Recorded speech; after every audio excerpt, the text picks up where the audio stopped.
जोबोद गोजोननाय मोनदों इलेक्सन समाव बिथां मानाव गेदेर बिटिएडि सिएम प्रमद बर'दिया बिथाङा बुंदोंमोन 75,000 होगोन होननानै दिनैहाय फार्स्ट इनस्टलमेन्ट हिसाबै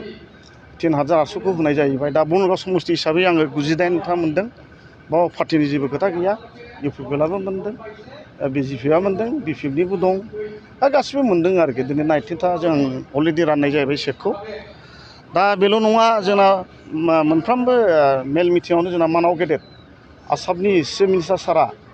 बुंबावदों मोनसे खोथा 20 जनानो जा 15 जनानो जा 10 जनानो जा मोनसे सेल्फ हेल्प ग्रुपआव मानसि हिसाबै 10,000 खरि होगोन होननानै बिथाङा खोथा होदों 10 जनबा बे बिथांमोना 50,000 मोनगोन दा आं बेखौनो खावलायदों दिनैहाय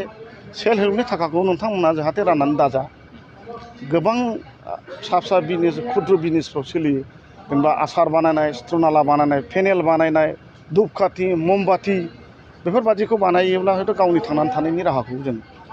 लानो हायो मानो होनबा गोबां हटेल जाबाय जोंना हटेलानो हटेल जेरावखि थाङा बाव आसार नांगौ जायो धुपखाथि नांगौ जायो सिथ्रनाला जानांगौ पेनेल नांगौ जायो बेफोराव जुदि दिहुननानै जुदि फानोबा बिथांमोना इनकाम खालामनो हागोन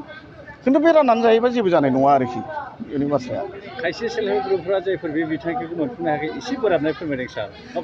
बेथ' बे दा फार्स्ट इनस्टलमेन्टआ सेप्तेम्बर मासाव जोंना मानाव गेदेर प्रमद सारा खोथा होबावदों सेप्तेम्बर मासाव आरो सेकेन्ड इनस्टलमेन्ट नङा आरो मोननैफोर ग्रुपनो आरो होबावगोन होनानै आरो बिनि थार्ड टाइम बिनि उनावबो होबावगोन दा खोथा होदों बोराबनायाथ' थाखागोन मानो थाया जानो गासिबोथ' होजोबनोबो हाया जाहैबाय खेबसेयैनो बनगाव बियाबनि सासे एमसिएलए हिसाबै जौगालु बिथांखि मावफुंनायाव माबायदि जाफुंसार जानो हाखो सार नोंथाङा मावनायाथ' दा थिगैनो मावगासिनो इउपिपिएलजोंनो मिलायलायनानै मावगासिनो दं जेरै बनगाव समस्ति हिसाबैथ' जेरखम लामा सालान दालां मावनांगौनि बारा प्रयजन गैया जथेस्थ' थांनाय माबायावनो जाखाजोबनाय बेफोरो आं जेला बिपिएफनि इएम जादों बे समावनो गोबां